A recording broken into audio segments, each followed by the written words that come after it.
We got to be open first. You ready, Howard? The board is now reconvening into open session, and the time is 6:10. Are there any motions that the board need to hear at this time? Reverend Irvin. On agenda item 2.B2 regarding employee resignations, I move that the board find pursuant to the Texas Education Code section 21.105 that employees Camille Prince and Elizabeth Hughes fail without good cause to comply with the resignation deadline or the provisions regarding resignation by consent, and that each independently fail without good cause to perform their probationary contracts with Nacogdoches Independent School District for the 2017-2018 school year. I further move that the superintendent, on behalf of the board, send correspondence to the State Board of Educator Certification requesting it to pursue sanctions against the educators in accordance with law and policy. I'll second that. It's been moved by Mr. Neal and second by Mr. Green. Is there any discussion? No discussion. Those in favor, show by the raise of the hand. Any opposed? Thank you so much.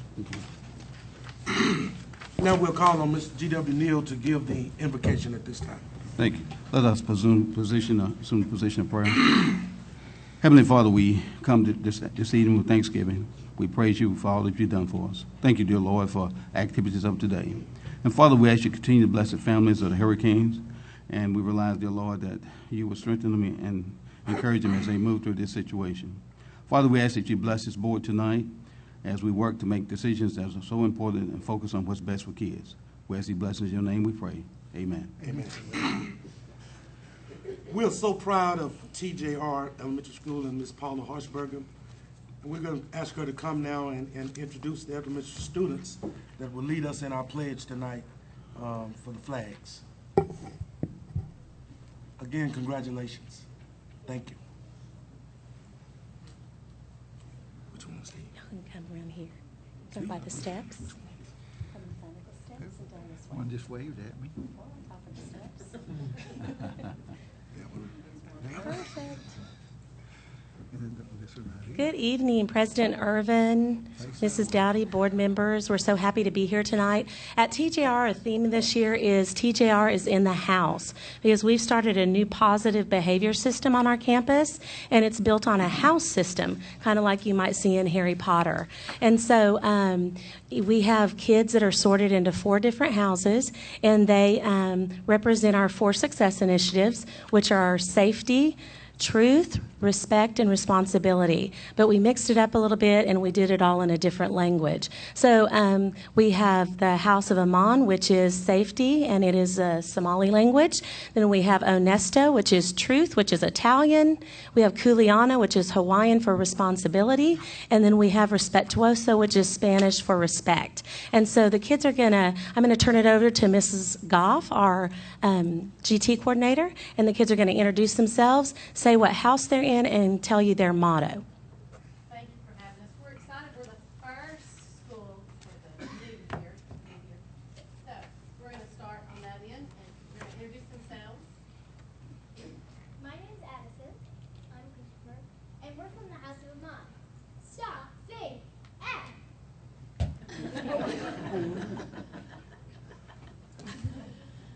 Chloe. I'm Kylie. I'm Keone.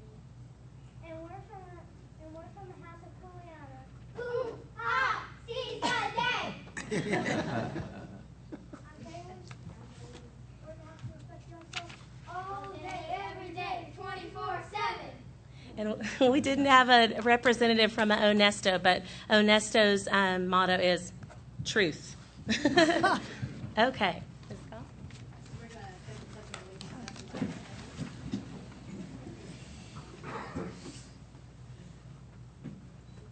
leave. Salute, pledge. I pledge allegiance to the flag of the United States of America and to the republic for which it stands, one nation, under God, indivisible, with liberty and justice for all. The Texas pledge. Salute, pledge. Honor the Texas flag. I pledge allegiance to thee, Texas, one state under God, one and indivisible. Good Good job. Good job. Young people. Cute. Cute, cute. If any of the parents are present, would you care to come and for a photo op? How about grandparents? Grandparents, go ahead. That's your wife, I think. She calling your wife, Steve. Call your wife. She won't come out there. Wait, Hold on, we got more parents. Come on, parents. Come right on. Come on, Granddad. Yeah. So precious.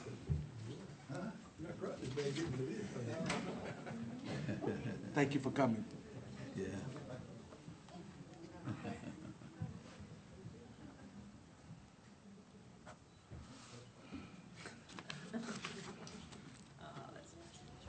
I didn't realize he had two over there.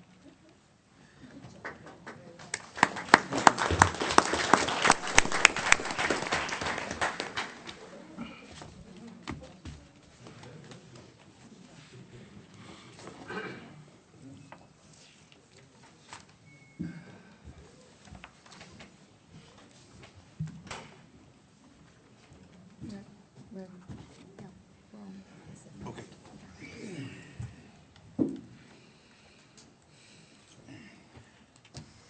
Tonight, we're recognizing a higher education partnership with Stephen F. Austin State University. At this time, we'll call on Ms. Kinsey. Good evening, President Irvin, board members. I'm very excited. This has definitely been one of the highlights of my job since I started here, is working with my partners at Stephen F. Austin.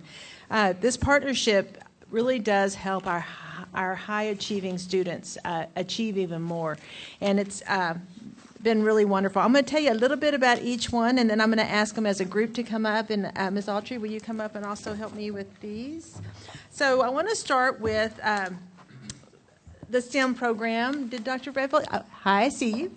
Dr. Redfield's here. Dr. Childs was unable to attend tonight. The STEM program, we're starting our 4th cohort. We currently have 92 students, and it's been amazing. Linda, you want to just tell a little bit about the text you were sending me last week from being in class about what they're doing? Good evening, President Irvin, board members, Superintendent Dowdy, and everybody present, administrators, parents. I get really excited when I get to work with our students, especially our advanced academic students. The amount of self-initiative that they have, the drive that they have to work. I got to see it in action at SFA.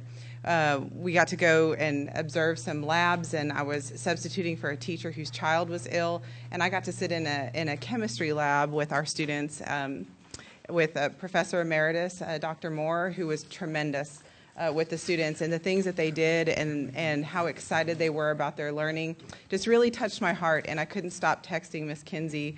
We're on Twitter at Advanced NAC, and we'll be sharing a lot of information with parents and community members about what our students are doing. But to see high school students want to achieve like they have been was absolutely inspiring. It's amazing. So Dr. Redfield, if you want to come up and then just wait up here till the rest, and we'll take a picture. Come on up, please. She has one of her shots. So, thank you very much for all that you do. And Early College High School, we have 53 students in right now, the program, but we also have 71 students that are going to SFA to receive dual credit. And these students, all of these students are going to start off with more college credits, and when they get to go on to college, their 4-year college, they already have a head start. So we're really excited about them. Dr. Judy Abbott and Dr. Barbara Qualls, thank you very much for all you do.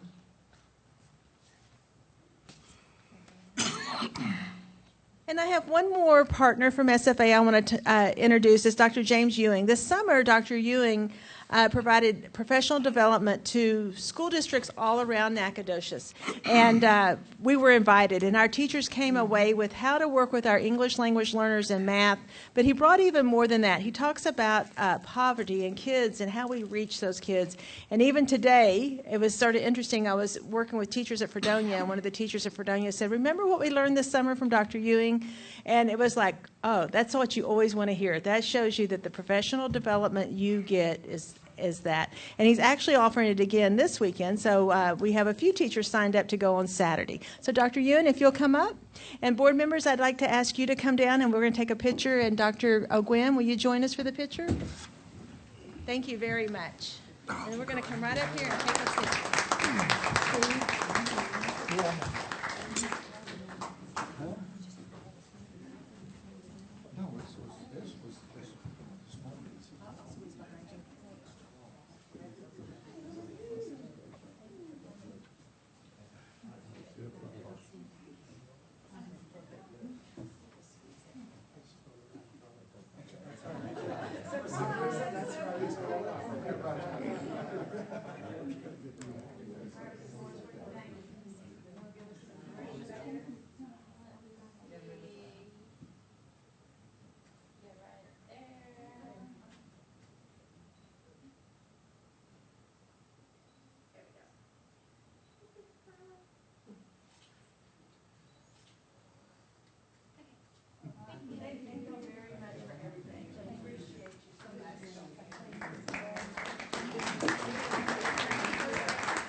Okay, now we'll call on Ms. Sammy Kinsey for the Early Childhood School and STEM Academy recognition. Oh, we just did that. We just did that. Oh, We I'm did it all together, Reverend Earl. Oh, We did okay. it all together. It's me, I think. I'm sorry, okay. This is the time the board has set aside to receive citizens' comments. Individuals wishing to address the board should have completed the form located on the table by the entrance of the door and provided it to Holly prior to the meeting. Comments will be kept to a maximum of 3 minutes. Groups of 5 or more individuals having the same concern shall have a single spokesperson for the group. The board reminds speakers that this is open forum, is not the time nor place to bring board complaints about a particular program or a particular employee. The board has adopted specific complaint policies and specific procedures for presenting those complaints. The board cannot respond to comments in this open forum, but can inform you of policies and complaint procedures available under board policy. Forms will be considered on a first-come, first-served basis. Speakers need to address the board from the podium. The total time allotted for this portion of the meeting is 30 minutes. And Mr. Martin will keep time for us, and I will call to the speaker's attention should their time limit expire. Our first speaker for the evening is Ms. Michelle Peck.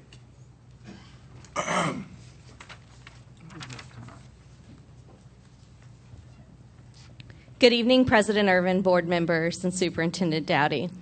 This is just a friendly reminder that local policy has not been changed to reflect the July 27th board action to remove corporal punishment from the Student Code of Conduct.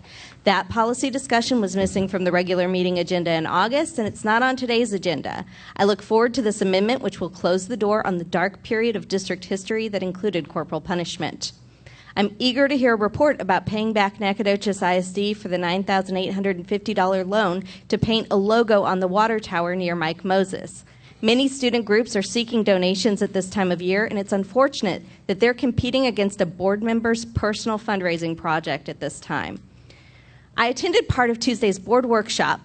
Lone Star governance could be so beneficial for Nacogdoches ISD if we were to remain focused on student outcomes as opposed to points on a checklist and a rubric that your facilitator actually said doesn't really mean anything. Lone Star governance is meant to provide a continuous improvement framework for governing teams to intensively focus on one primary objective, improving our student outcomes. Some members of our board seemed intensely focused on meeting structure, specifically cutting the length of meetings. Meetings should not be cut short at the expense of student outcomes or community engagement. The Texas Framework for Structure states, quote, "A board does not meet focus if any board member agrees that their first loyalty is owed to the staff or to vendors rather than to the community, the vision, and to improving student outcomes." Page 5 of the Lone Star Governance Manual reminds you that delegating operational authority to the superintendent does not include ignoring the vital legal and fiscal responsibilities of the board. According to the Texas Framework, page 46, items 7C2 through 7H on tonight's agenda probably don't qualify as consent-eligible agenda items. A board is not meeting focus if the board is holding meetings at times that aren't optimal for community and board member attendance, and if the board's not holding discussions about the agenda in open session. Lone Star governance includes advocacy, community engagement, student-family engagement, and community training. Sharing information with the public is a great step toward building trust and alleviating rumors. Past administration shared information about budget requests over $10,000. Today's supporting documents are not readily available. Publishing the budget amendment recommendations as part of the board book could ease community misconceptions about district spending decisions. Following Tuesday's meeting, it's clear to me that Nacogdoches ISD doesn't need a consultant for Lone Star governance. You just need to focus on improving student outcomes. If you get stuck in the process, Ms. Karcheski has knowledge of the law, local policy, and district history. Turn to her for advice as opposed to people who don't know the district, and you may realize more meaningful progress in future workshops. Thank you. The board will now call Maureen Bell. Bill.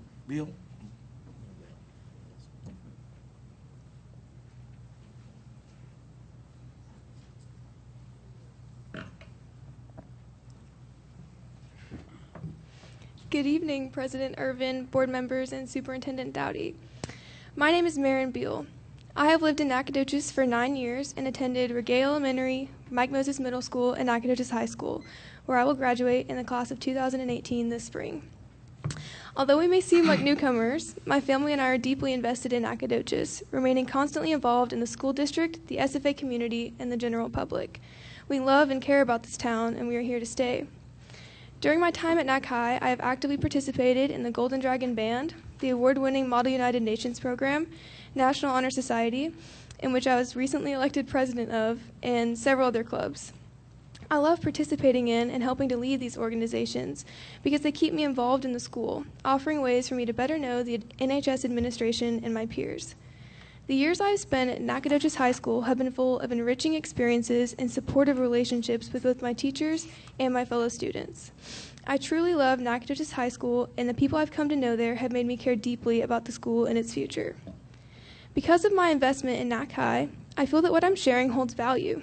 I'm a hardworking student, ranked first in my class, and an active participant on campus who sees and feels the routines of daily life at our school. My thoughts come from a warm place and have only good intentions because, after all, I just want the best for my school and for everyone who passes through it, teachers and students alike. That being said, I've noticed a dramatic change in the atmosphere at the high school and a marked difference in the attitudes of teachers and the concerns of students. Teachers who used to love what they do more than anything are suddenly sentenced with paperwork, chained to their desks, and locked away just trying to catch up. Students who used to be oblivious to the moods and emotions of their teachers are now furrowing their brows at their instructors' unhappiness and taking notice of the smothering climate they teach in. I have taken notice. At the end of last year, 26 of my teachers left the high school under a multitude of labels.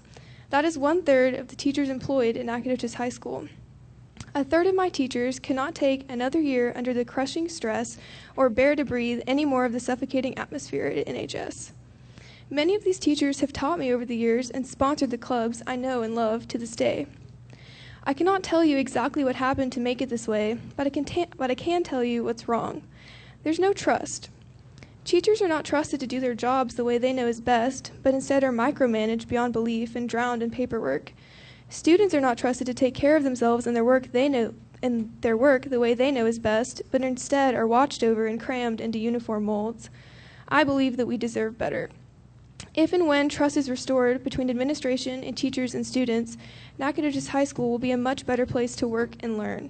I do not know what steps need to be taken and in what direction we need to turn, but I do know that we need change. I believe in this school board to do what is right, and I believe that the NAC High administration, teachers, and students can get this train back on the tracks. Thank you. Thank you. The board will now call Michelle Cox.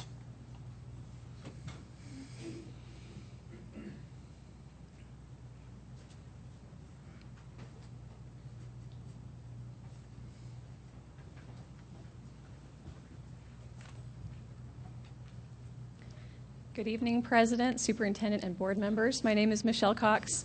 I'm a mother of 6 children. The oldest is a freshman at the high school. I have a 7th grader, a kindergartner, a 5th grader, and a baby and a 2-year-old. So anyways, but I wanted to address you tonight because of concerns I have about some of the music selection that has taken place at high school pep rallies recently.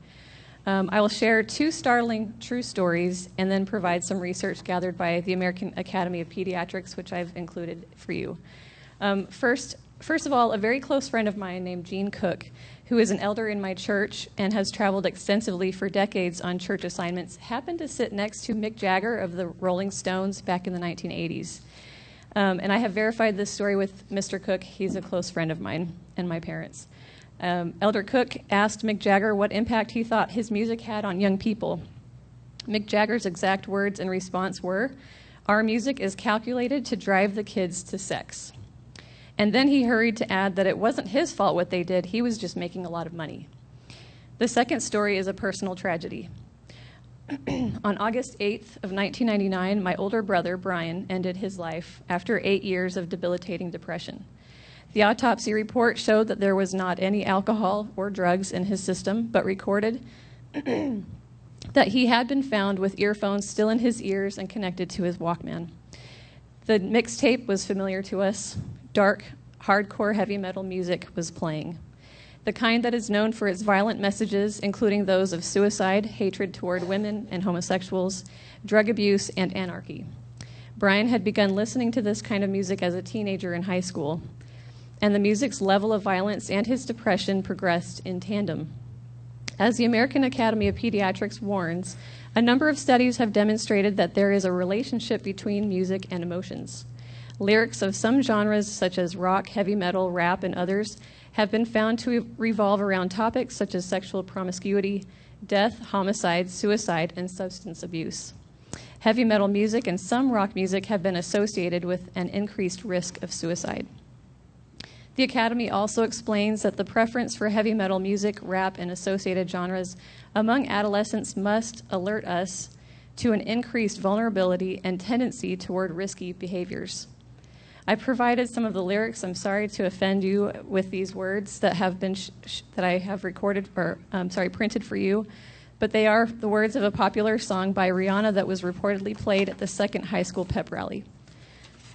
While no expletives were played, at least the first 2 lines were, and they are blatantly sexual. If musicians are aware of the power of their music and the ability to influence young minds, then it is all calculated to do something. If the message is sexual, that is what the goal is, and that is how it will be received by students. If the message is about violence or hatred, that is how it will impact them. I plead with you to please make a firm, clear statement against music of any genre at school events that promote these messages. Thank you. This time we'll move to the information and item reports. We'll start with the superintendent. Stop it. Good evening. My messages are pretty short tonight.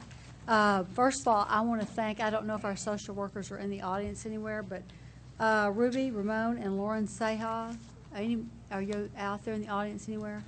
I want to thank them for the special treatment they've given to our evacuees that have come to Nacogdoches. We prepared before this all happened, we expected to have lots of evacuees in the area.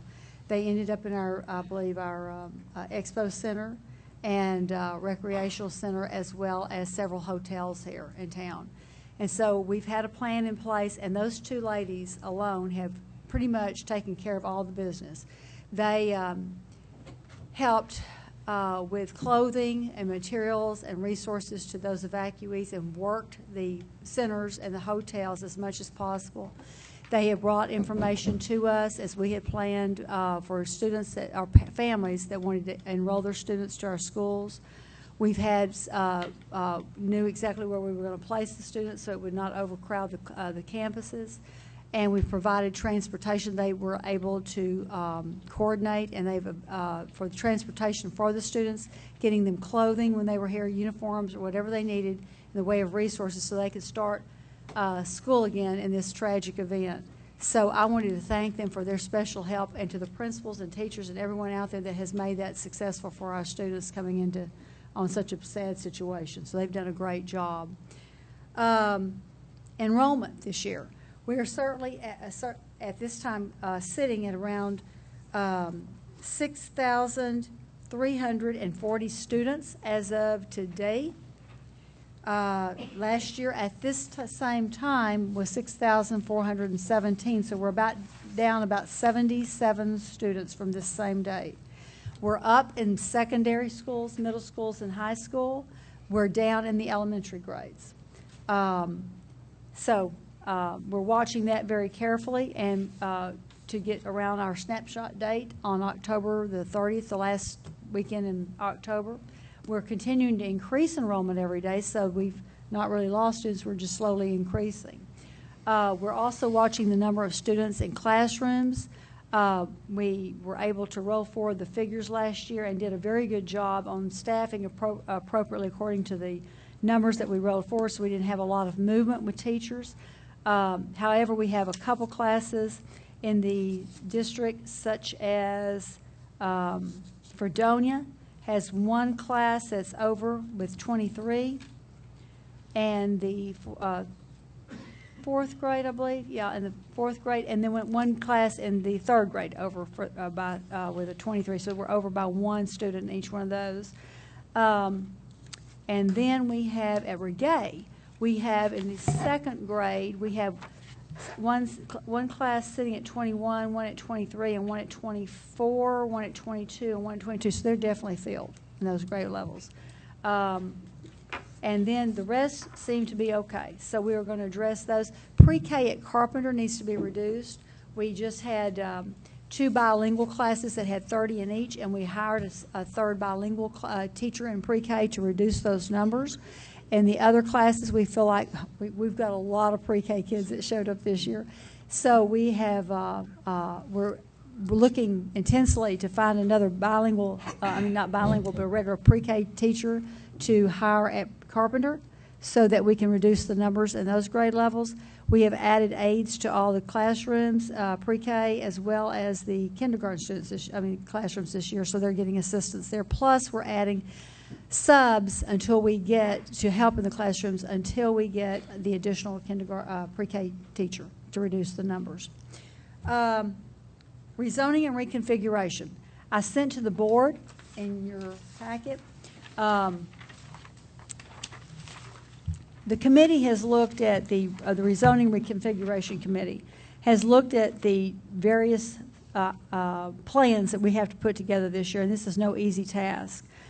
Usually, if you just try to zone or reconfigure one plan, that's enough for a year. But we have to look as if Carpenter, I've repeated this several times, if Carpenter, for some reason, which we hope it does not and do not plan for it to, not make IR, then we have to have a plan in effect of what we're going to do with the students to spread those out under certain circumstances, specific strategies and everything that TEA has said that we must follow. We also have to develop a plan that if Fredonia does not make those, the IR, get out of IR. And then we have to consider what if Carpenter and Fredonia did not both make it. So there's developing 3 different plans for rezoning and reconfiguration. So having worked with this before, I've just reviewed all the items. We met in September with the reconfiguration committee, with the board. And I am now looking at trying to put together an internal committee to start looking at the issues at hand, such as the areas that space in the buildings, how we would have to even start with this process, as well as the transportation and so forth in the district. And if you follow that map across, you'll see that I've got it going all the way out to where we have certain options and all the information available that we need to take it out to the different campuses with the committees and the community, because we will need to at least go to the community several times to discuss this on each campus that would be affected. And then we will come back in January, and hopefully by January, well, we're going to have to. By January, we would need to have a plan or for all of these options voted on by the board in case it happens. And then we move forward with planning with maintenance, transportation, and principals and everybody to make it possible so that if it happens, we would be ready to open in August. So I'll be bringing each month to you an update on where we are and informing the public of what the next step is.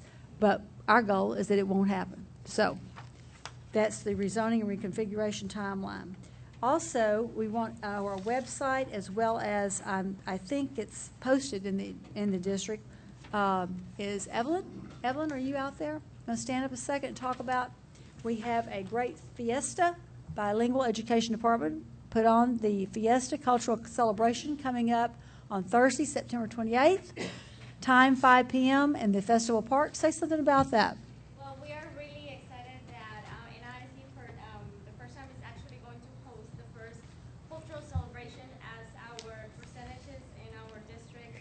We have actually 80% of our students are minorities, so we are really happy to have the first one, not inside any campuses, but in a field where all the communities are going to be welcome to come. So we're going to have, we're going to feed. We're going to have hot dogs, popcorn, we're going to have ice cream, we're going to have cotton candy, multiple games, and a lot of great stuff for the kids and the families. We're going to have information for the parents. We're going to have a lot of resources. The public library will be there. All of the minority associations from Mexico are also going to be present to be able to actually encourage our students to go to college, because I think that one of the things that we're missing is that our students are not actually seeing that ahead of time. They're just kind of thinking, or the parents, sometimes they wonder, my kid will be able to go to SFA. So I think that's going to be great. We're going to have a lot of the Greek associations doing some of the performances and kind of helping with the activities that we're going to have. And also we're going to have like a voting booth in there for the parents that are not related to voting. So that's going to be great. So and also we're going to be able to, a lot of staff are going to be there, bilingual staff, to help the parents answer any questions. Student support services are going to be there too as well for help any parents that might have any concerns with special ed needs students. So and that's going to be great. So everybody's welcome and invited. So we're really excited. Thank you for all the hard work on that by the department.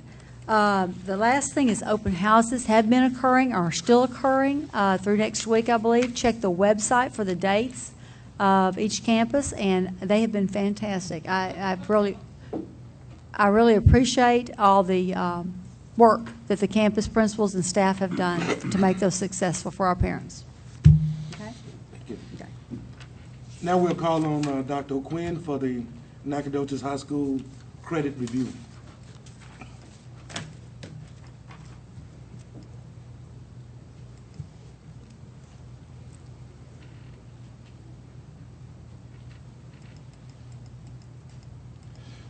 Good evening, President Irvin, board members, and Superintendent Dowdy.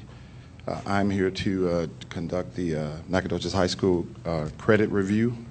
I would like to say, first of all, thank the board and the community for all their support. We have began this school year, and we're off to a really good start. Our students are back. We're excited about them, and they're excited about us. Our capacity this year at Nacogdoches High School, or our student enrollment, we have 1,642 students currently enrolled at Nacogdoches High School this year. We have 438 ninth graders. We staffed for 443 ninth graders, so we were really, really close on our staffing for the number of ninth graders. We have 416 10th graders, 413 11th graders, and 374 seniors.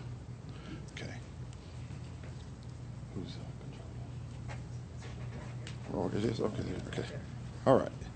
Okay, so my report goes to goal performance measure number 4, the percentage of district students graduating based on the 4-year longitudinal rate, grades 9 through 12, and the goal is that it will increase from 84.3% to 92% by 2021, and goal 4.1, the percentage of students in grade 9 attaining the expected number of credits each semester will increase from 73% to 92% by the end of 2021.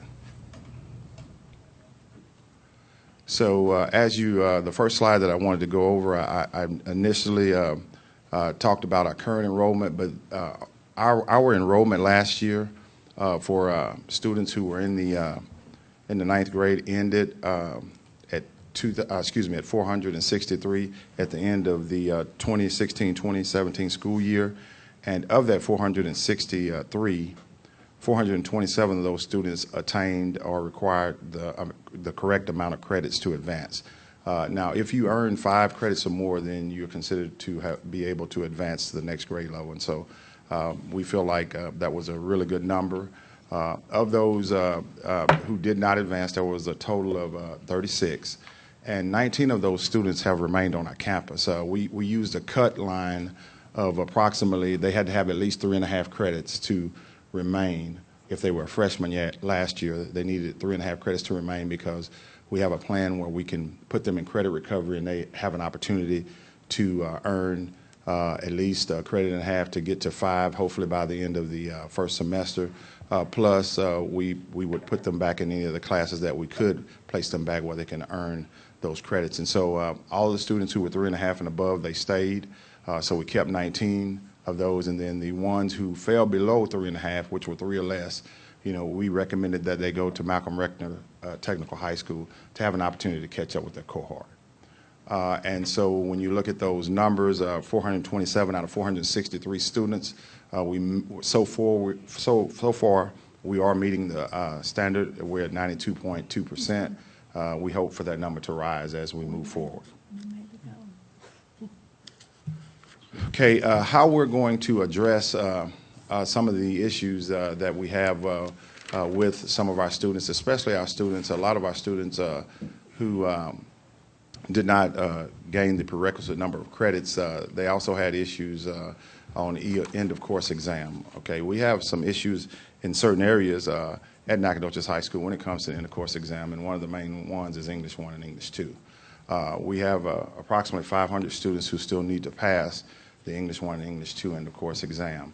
And so the exact number is 493. When you break it down and you divide it in between how many still need to complete English 1 from our 9th grade class of last year, we had 276 students who were not successful. And when we look at English 2, we have 217 who were not successful. And so what we had to do is come up with an aggressive intervention plan to address some of those areas. And so what we've done is we've come up with a plan through Mega Launch where we have assigned our students based on the end of course exams that they need to complete to Mega Launch tutorials.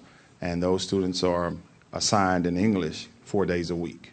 So if you did not pass English 1 or English 2, you are assigned to a Mega Launch tutorial. It's an hour session. Mega Launch is, and so those students get to, they'll work on interventions, then they go and get their lunch, and then we encourage them to go back for the second half. So all of them get at least 30 minutes every day, and then those interventions for English 1 and English 2, they occur in weeks 1, 3, and 5.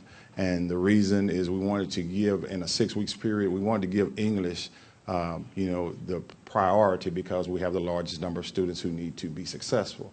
And so those students will go again in weeks 1, 3, and 5. And then we alternate in the other end of course exams. Biology, we have a total of 111 students who still need to successfully pass the biology exam. Now, all of those are not our current sophomores who were freshmen last year. That's a combination of everybody 9 through 12. So we have some seniors who have continued to move through and earn the credits that they need, but some of them still need to pass the biology end of course exam. And so that 111 is a combination of all grades, but they go again twice during the 6 weeks. They go during weeks 2 and 4, and they get their interventions during Mega Launch, and then for 30 minutes, they're guaranteed at least 30 minutes, and then they go and get their lunch, and then we encourage them to come back. Most of them, fortunately, have been coming back. Okay, and then we move to Algebra 1. We had a 6% increase overall last year in our Algebra 1 scores compared to the previous years. However, we still have 151 students in high school who still need to pass our Algebra 1 end of course exam. And so our Algebra 1 students, they go to interventions during week 2 of the 6 weeks at the same time that our biology students are going. And then as far as U.S. history, we don't have as many. Last year, we increased on our U.S. history in the course exam percentage by approximately 18%.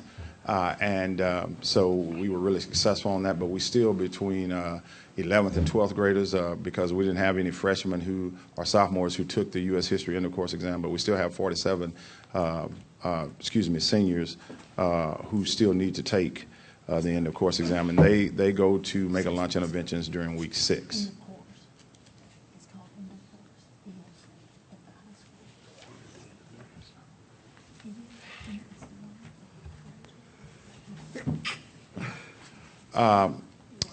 Another way that another thing that we've done to address, we've adjusted our bell schedule, and we've implemented Dragon Den, which comes on Thursdays. And on Tuesdays and Thursdays, all of our classes at the high school are 1.5 hour blocks.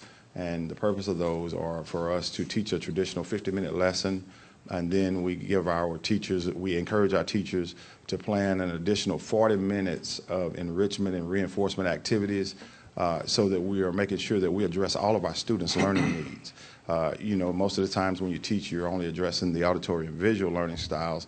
And so in that enrichment and reinforcement period, we're really asking our teachers to, address the bodily kinesthetic students, have them do activities and things, because some students, need to, actually get up and walk through it, see it, so hopefully, we're doing a good job of utilizing that time. So far, what I've seen, I'm very pleased with. And so on the Thursday part of our block session, our students go to second period, fourth period, then they go to lunch, and then when they come back from lunch, they go to a 50-minute intervention period called Dragon Den. And in that Dragon Den, what we do is all of our students who have an end-of-course exam that they have not completed, then they're scheduled into an intervention for 50 minutes every Thursday with, per se, if you have failed English 1, English 2, you're going to get 50 additional minutes of interventions on Thursday. Also, you would get that if it was biology, if it was algebra 1, and if it was U.S. history. Now, we always give English the priority because, again, it has our largest number of students who still need to pass the test, and so we give English the priority. Okay, the difference is that when we look to see, who goes where, it's based on their scale score.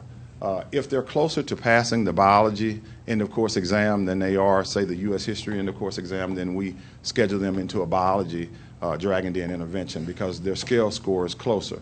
And we have lots of students who are 2 and 3 questions away from being able to pass biology, so that, we'll look at that and then we determine which class they go to. And the purpose of it is to give them extra support for our December retest.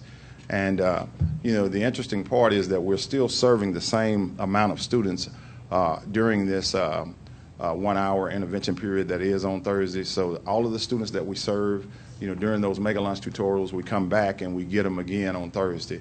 And so, we are, still working through the process. We're only 4 weeks off into the school year. We're about to have our second assessment coming up. I think they begin this Friday, if I remember correctly. And so between Friday and Wednesday of next week, we'll have our second round of common-based assessments. And so we'll kind of see where we are. That right there concludes, what we're doing at the high school. Are there any questions or, Dr. O, just one, are there benchmarks to kind of let us know how we're progressing? Yes, sir. Yes, so we're going to keep that data and we'll share it. I think there's like scheduled board meetings where we have to share that data, and so we'll provide that data to you guys when it's designated at the board meeting. Thank you.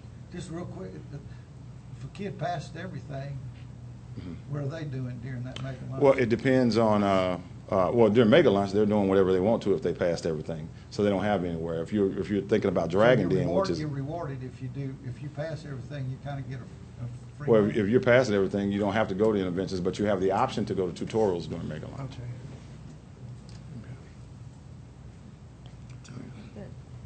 Okay, thank you. Thank you. I'm sorry.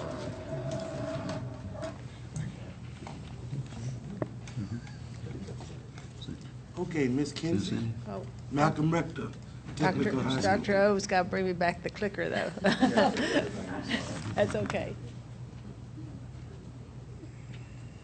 So I'm going to continue with performance goal 4, which really is all about how we graduate students. And Dr. O'Gwen gave the perspective at the high school.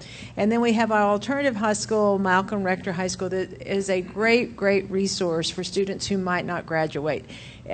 You will see how we are increasing the numbers, and you will see how I think we'll continue to grow this program as we continue to grow. But our goal is to help kids graduate, and this program does a great job. So in 2014, we had 26 graduates from the school. In 2015, 26. In 2016, we had 38 students. In 2017, we had 57 students graduate. So those are 57 students who might not have graduated otherwise. And I know Mr. Adams is back here, and he's excited to announce the data changes daily.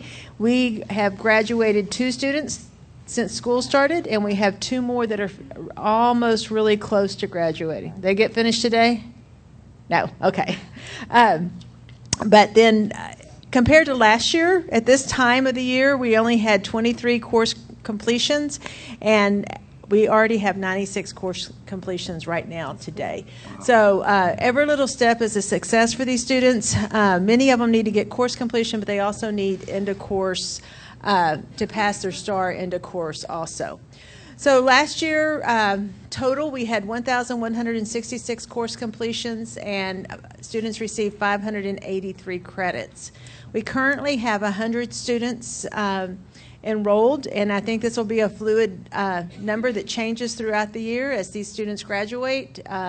We've already been trying to send over, we keep sending more since school started. It changes. We've had kids enroll that were in alternative school where they came from. They're trying to finish up. They may just need 3 credits.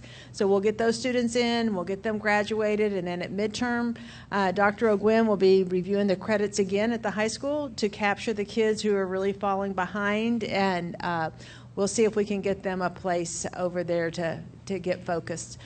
It's a great little environment. They take their courses on Edgenuity, but Mr. Adams is creating STAR EOC interventions. They're fixing to start, just like Dr. O'Gwen talked about the interventions at the high school. These students are going to be pooled in small group. They're going to be working with the teacher. So these are face-to-face interventions. Their coursework is on the computer. But we found last year when we implemented these interventions, it gave the kids some special attention that they needed, and hopefully so the teachers will continue. They'll come out, work with them, and help them get caught up on what they need to work on to pass the STAR. So many of these students may need to pass all 4 stars, and they also have credit. So, we try to, I know they do a great job at Malcolm Rector on helping kids keep their confidence up one step at a time. Let's get this course out of the way. If we can't pass 4 EOCs, let's get this 1-star EOC. And so it's a very gradual, but it's very much a positive motivation with the students. So, any questions about Malcolm Rector before I move on to the next part? I just wanted to make a comment. It sounds like to me, I hear a lot of feedback about the facilities out at Malcolm Rector, that might be another way that kids are enthusiastic about wanting to learn rather than being at the old place. So, and I have heard some really good things about Mr. Adams, and I want to commend him because I think his staff is really happy with it. Right. And I think Mr. Adams is a great fit for that age student, and helping them make some life decisions and keep focus on graduating, because it is hard. I mean, it is hard for those kids. The next component of Goal 4, which is to increase the percentage of district students graduating based on a 4-year longitudinal rate, grades 9 through 12, will increase from 84.3% to 92% by 2021. And honestly, there's not any one person in this room that wouldn't like to see that number at 100%. Goal 4.2 is based on 6th graders, and you're thinking, well, why do we look at 6th graders if we're graduating students? Well, 6th graders, it's a transition year. You're moving from elementary to middle. 6th graders are trying to find their pathway, and there's a lot of research that shows if we can capture them way back in middle school, we won't get to high school and be so far behind. So the percentage of students in grade 6 failing any core subject area each 6 weeks without duplication will decrease from 30% to 15% by the end of 2021. I'm going to give you, oh yeah, a little typo there, 2017-17 school year. It should say 2016-17 school year. There were we retained 3 sixth grade students out of 487 students at both middle school. So that was less than 1%.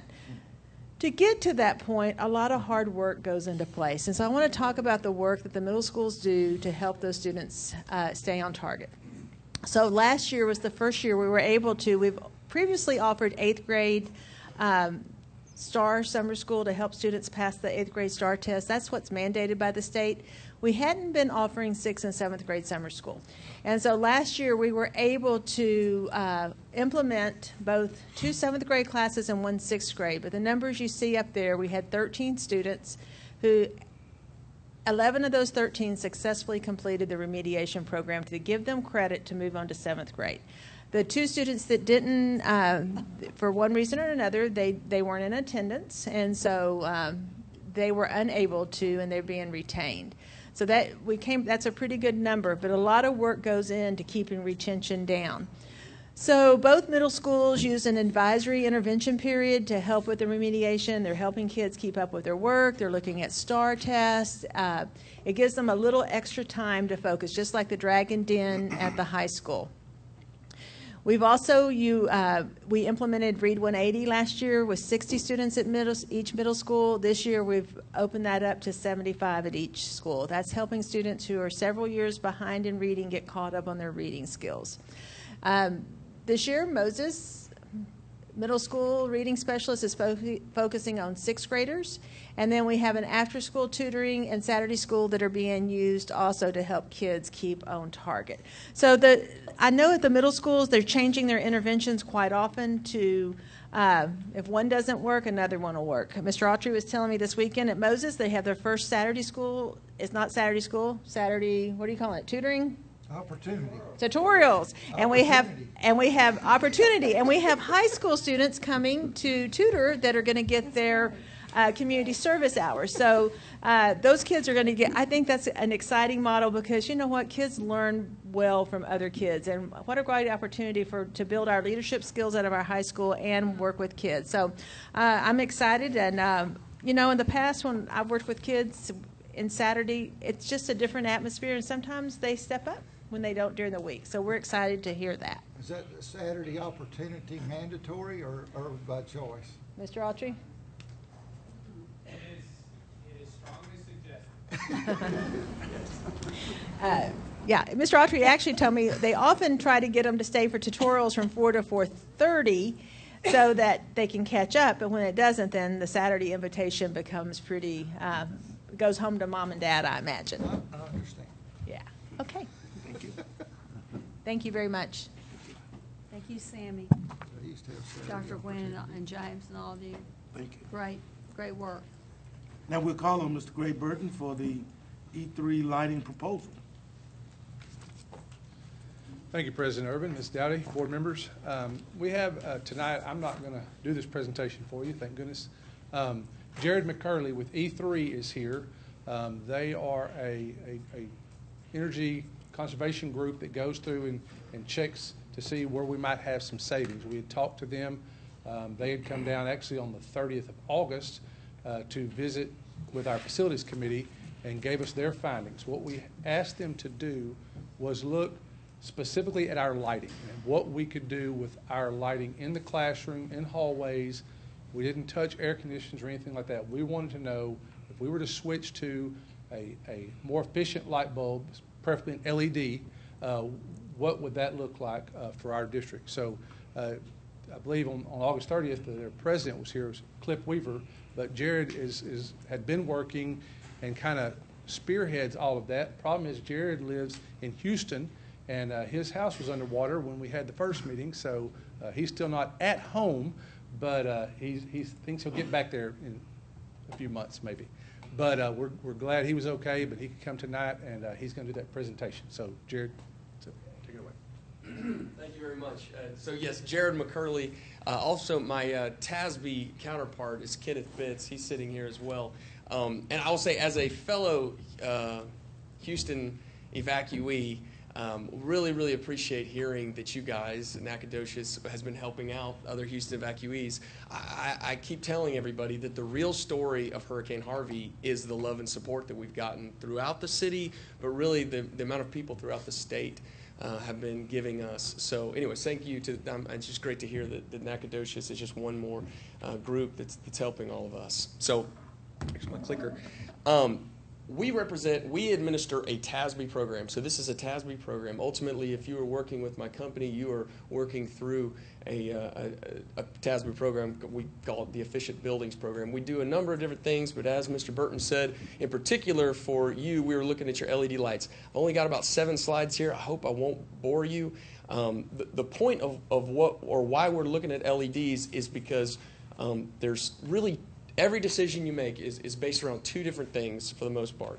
It's efficient use of the taxpayer dollars and educating children in a safe and comfortable environment. Almost all decisions revolve around those 2 things, using money and educating kids well.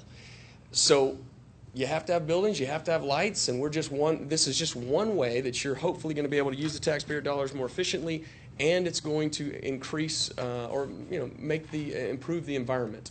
So I'll show up some pictures, and I don't know if you're going to be able to see really off the screen there how good it is, but if you were looking at your computer, you could see the difference.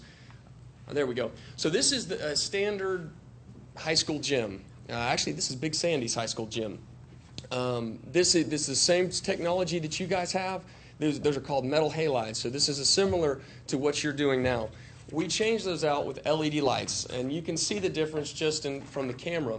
But the best part about it is the basketball games. Everything looks better. The kids can see. It improves the environment in a way that's really hard to define. It just looks better. It looks cleaner. But those lights on the right use 70% less electricity than ones on the left, and they last 2 to 3 times longer than the ones on the left. So it makes financial sense, but really it makes your schools look better and it's easier to educate. Additionally, I want to move to the next. So those are gyms. That's just gym athletic space. Where LEDs have made the biggest strides is on the interior in the classroom. And you can kind of see the difference from the hallway on the left and the hallway on the right, library on the left, library on the right. Library on the left, this is actually, I'll go ahead and say it's Kuntz ISD is the example, which is down closer to Beaumont if you don't know. But T8 lights, that's what you have now. Those are the standard fluorescent lights that you've got. We changed those with LEDs tubes on the right. You can see it's brighter, it looks better, but the real reason why a school district would want to put them is because LED lights, the right LED lights, there's a lot of bad LED lights out there, but using the right kind, they mimic sunlight better than any other artificial light source we have. So they're color rendering. They don't flicker as much. You might have noticed just in your everyday life that these have almost like a haze to them. T8s have a haze. It's because they're constantly flickering. And subconsciously, your eyes pick it up all the time. It's what causes headaches. Same thing as when you're looking at a computer screen for hours and hours and hours. Well, your kids deal with this all day long. Your staff deals with this all day long. Well, LEDs, these particular ones, are 99% LED or flicker-free. So there's a lot of other ways other than they save you a lot of money. They improve the education environment. And if you have any questions as I go through, please don't hesitate to ask. Finally, so they make everything look nice. It's a better education environment. I can't say that your district is going to be safer necessarily, but these are the type of lights that you have on the right. And I thought maybe my animation is messed up. It was the ones on the right is the type of lights that you have currently. The ones on the left are what LEDs, exterior lighting, does for a school district. Now again, the ones on the left use about 65% less electricity. They last 2 to 3 times as long as the ones on the right, but they just look better. They put out more light. Moving on. But that's great. So what are the financials? I mean, it could be way too expensive. Well, we did an audit of the entire district, so we know exactly how many light bulbs you have everywhere, interior and exterior. To do a district-wide retrofit like we were just putting up there, it's right at $1 million, a little over $1 million. In fact, that proposal is to increase the light levels in the gym. So light levels in general will increase and decrease depending on what we're doing, but in the gyms are, sorry, let me be very clear, in the 2 high school competition gyms and the middle school gyms, so your competition gyms, they'll all now be up to competition standard, which is 40-foot candles. That doesn't mean that much. They're going to have a lot of light. They're going to look great, but they will be UIL competition standard. So it's $1 million to do every single light like this, but the estimated energy savings based on your rates, so your actual utility rate, is $165,000 a year. Now these lights, I'm kind of jumping down, but it's important. Their warranty, the interior lights in particular, their warranty is for 10 years. So the way that you can set your budget, and I got that $25,000 in M&O savings, that's just material savings, and I got that from Mr. LaRue. Basically, that's the amount of money that you would forego spending on lamps and ballasts, because they don't use ballast anymore either, for the next 10 years. They just give you a new lamp if they go out. There's also a rebate available, roughly about $39,000. And that comes from Encore. We don't have control of that, so I don't put that in my return on investment. But the whole return on investment for this project would be it'd take about 5.5 years to pay back, which, and not including that rebate, which the equivalent ROI on that is almost 13%. So the district would have to go and find a guaranteed investment of 13% in the stock market or something like that to be able to return what the lights will do for you. I always want to be very good. Not all of the lights. Some of the exterior lights only have 5-year warranties, but I think about 90% of the lights that go in the district would have the 10-year warranty. What is the replacement cost after warranty? What is the replacement cost after warranty? Mm-hmm. I'd have to look into the future about 10 years to know, but I don't mean that, but right now each lamp, interior lamp, something around $10. My guess would be it will be, just like all technology, it will get much cheaper by the time you would replace it. Yes, please. Did you say, did I understand you correctly, that $1 million to do that is only for the gyms? No, I'm sorry. That $1 million would be every single, I don't want to say all, just in case there's some, we're not replacing your LEDs that you already have. You have a few LEDs in the district. That's the entire district would be LED. So every single lamp in here and throughout every school would be an LED. And what's going to happen to the existing lights? Well, the existing lights, meaning do we throw them away or recycle them? Yes, you're selling them, taking them. No, they have especially your tubes. They have hazardous materials, so we have to recycle them. There's a manifest that we give you, so we don't. If the district wants them, you always have first right of refusal. But usually has no value. No, they don't have value. Actually, they have negative value because they have problem. Yeah, you got to get rid of the mercury and all that. One other question. I know that these lights have a tendency to cause, like you said, headaches and things, and it's hard on people's eyes. Is there any kind of effects from the LED lights? It's a good question. Not on the interior. The only argument that I've ever heard, none of the school districts that I've ever worked with, and we've put these in more than 50 districts, campus or district-wide retrofits, not just like one building. Is that certain exterior lights can they might be too bright, but we've never had those complaints. So my answer is the only ones I've ever heard were nighttime light for exterior. But I'm not a scientist. I don't know for sure that that's the case. If I'm not mistaken, there are single cells within each lamp, correct? You mean the diodes? Right. That's yes. What happens if 2 or 3 of them just? Well, there's not. So if we pull down these tubes, I'm sure you all have seen these 4-foot tubes before. There's actually many little tiny LED lights or LED diodes. Sorry, and that's what produces the light. The warranty is for these particular interior lights, which is probably 80% of your retrofit, is the interior. If a single diode goes out, they give you a new one. So the actual warranty is any loss of light. So whether it fails completely or just one diode. Your company would come in and do the retrofit? Yes, sir. Do y'all work around our schedules to where instruction's not interrupted, to where you work at night, or how does that work? Or do you do it all in the summer? Yes, sir. So all we work with the school districts is the TASM program. So we work for lighting. It's all at night. That's how the crews prefer it. So whenever you guys shut down, They go in and they'll be out by 4 or 5 the next morning. And you'll never even know we're there. They clean up. It's pretty amazing.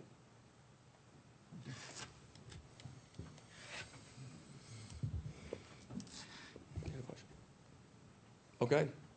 Thank you. And if you have any more questions in previous, let me know. Thank you. Thank you. Thank you.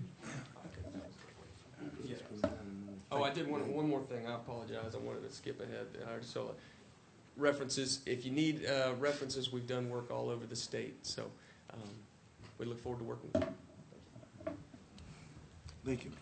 And I told Jared that our next steps, we're going to get back with our facility committee, talk with y'all, and see, because that whole entire presentation, it's almost like a buffet. We can pick what we want to do if our price is, too much. But I had Jared come and give the entire district because of the savings, and just looking at knowing in 10 years, when you can put another $540,000 in the bank that we wouldn't be doing if we don't do that. It's not really a capital project as much as it's a savings project, and that's why we kind of wanted to bring this to y'all.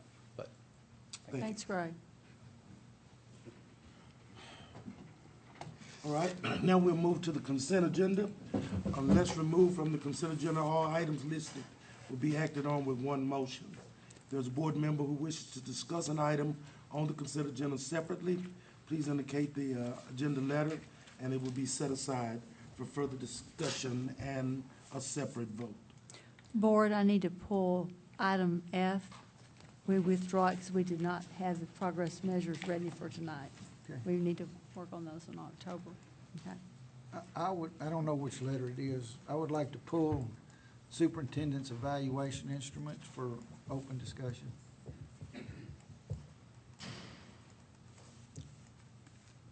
Let's see. What letter is that? It's E. E?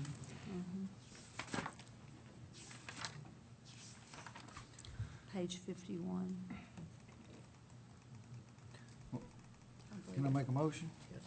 I make a Okay, motion. hold on a second. We're pulling E and F. F we're pulling completely. Withdraw. Yeah, we're Withdrawing. withdrawing F. And E we're pulling for discussion. Further discussion. Okay. This time we'll entertain a motion to that effect. I make a motion that we approve the consent agenda excluding E and F. Second. It was motion by Mr. Green, second by Mr. Neal. Is there any discussion? All in favor, show by the raising of the right hand. That is unanimous. Thank you so much. F is withdrawn, so we'll call on Ms. Kelly for E. Is that correct?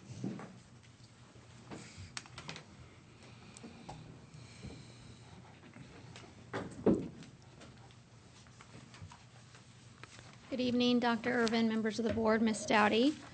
This particular agenda item requires the Board of Trustees to approve the superintendent's evaluation instrument. The evaluation instrument this year is different than it has been in years past as a result of your participation as a Lone Star Governance school board. And so therefore, there's a component of the evaluation that needs to be approved in order for you to evaluate Ms. Dowdy. You have 3 documents in front of you, and I want to start with Ms. Dowdy's contract so that you understand why you're having to take the action that you are. If you'll look on page 4 of the contract, particularly paragraph 4.1 and 5.1, and just circle those, that's the language that indicates the way in which you have agreed to evaluate your superintendent. And of course, this language comes from the Lone Star Governance model and is why it has found its way into your superintendent contract, which of course was drafted last spring. 5.1 is the paragraph that specifically comments on the time and basis of the evaluation. It indicates that she's to be evaluated at least once every contract year, that it has to be consistent with your board policies, BJA, legal and local, and it must relate to 2 things. Number 1, it must relate to her duties and responsibilities as superintendent, and those are, of course, articulated in BJA legal, meaning they come straight from Chapter 11 of the Texas Education Code. But secondly, you have committed through your participation in Lone Star governance, as articulated in this contract, to ensure that she's also evaluated on accomplishments of her accomplishment of the goal progress measures that you have specifically put in place for her with regards to compliance with your student outcome goals. That's where it takes you to paragraph 4.5, which discusses the development of those goals and references the fact that they are to be included in her evaluation instrument. So that's the reason we have had to make the change in your evaluation instrument.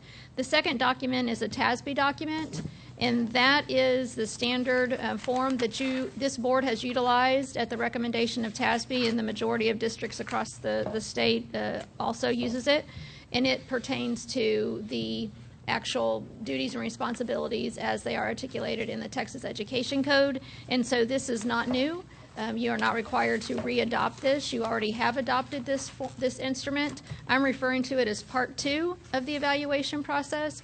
Part 1 is the new evaluation instrument, which is the last document in front of you, and it should be 1 page in length.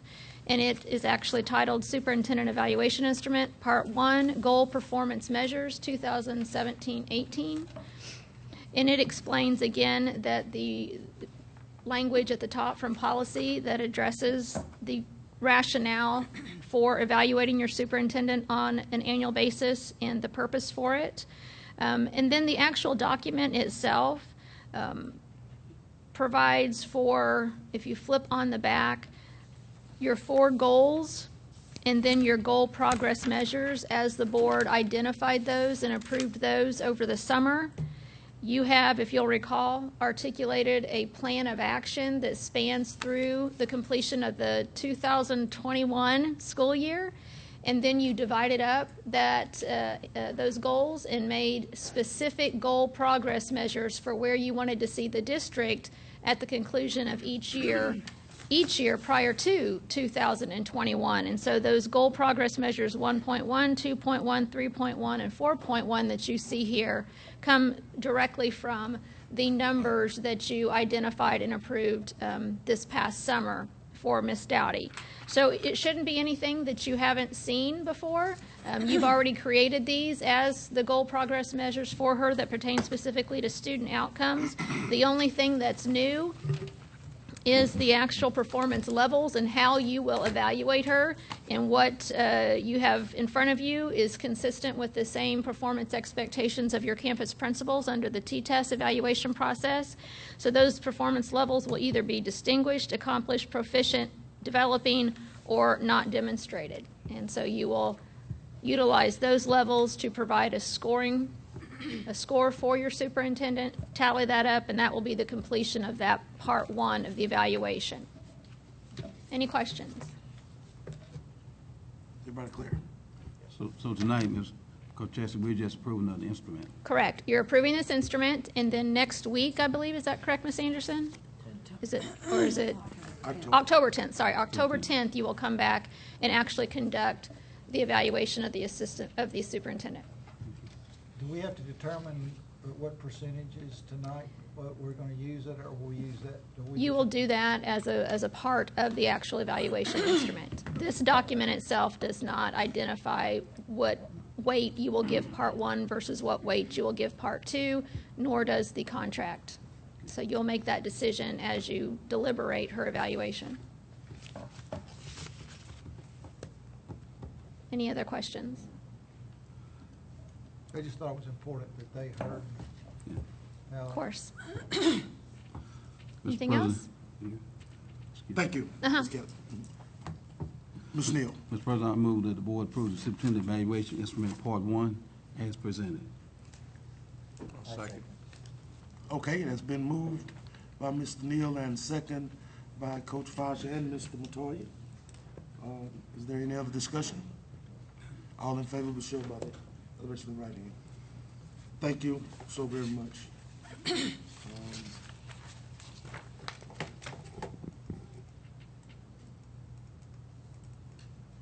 All right, we'll move now to the action agenda. Consideration of board approval of gifts and donation over $2,500. And we'll call on Ms. Barber. Good evening, President Irvin, board members, Superintendent Dowdy.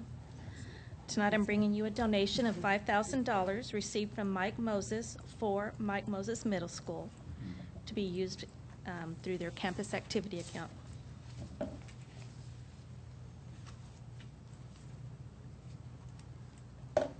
Sorry.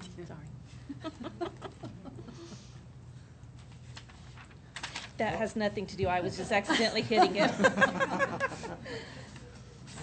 We're obviously going to accept it, but I just would like to say that I was involved in at least 3 of these. He does this on a regular basis, and it is pretty awesome.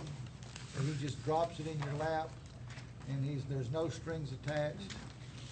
And as a principal, when you can just use it at all kinds of discretionary things, it is a wonderful gift to have.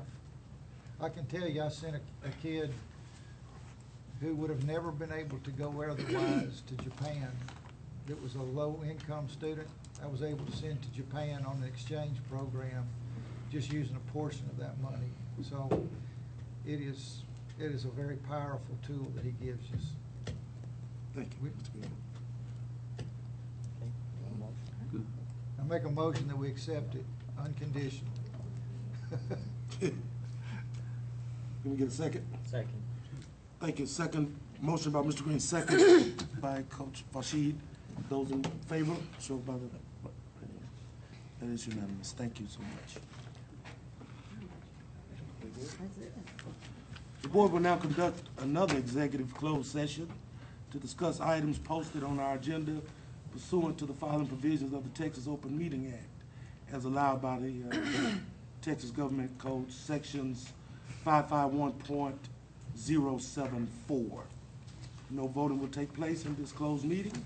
Any action the board wishes to take as a result of discussion in closed session will take place after the board reconvenes in open session. It is now 7:27. Now reconvening in open session, and the time is 8:27. Is there any action the board wishes to take? Yes, sir. Mr. President, on agenda item 9.8.1 regarding employee level 3 grievance, I move that the board deny the grievance and uphold the decision made at level 2 by the superintendent. I second it. It has been motioned by Mr. Green, motion by Mr. Neal, second by Mr. Green. Any discussion? Those in favor will show by elevation of the right hand. Those opposed? Motion is carried. I actually abstain. You No abstain. vote. No vote. Any other motion? I make a motion we adjourn.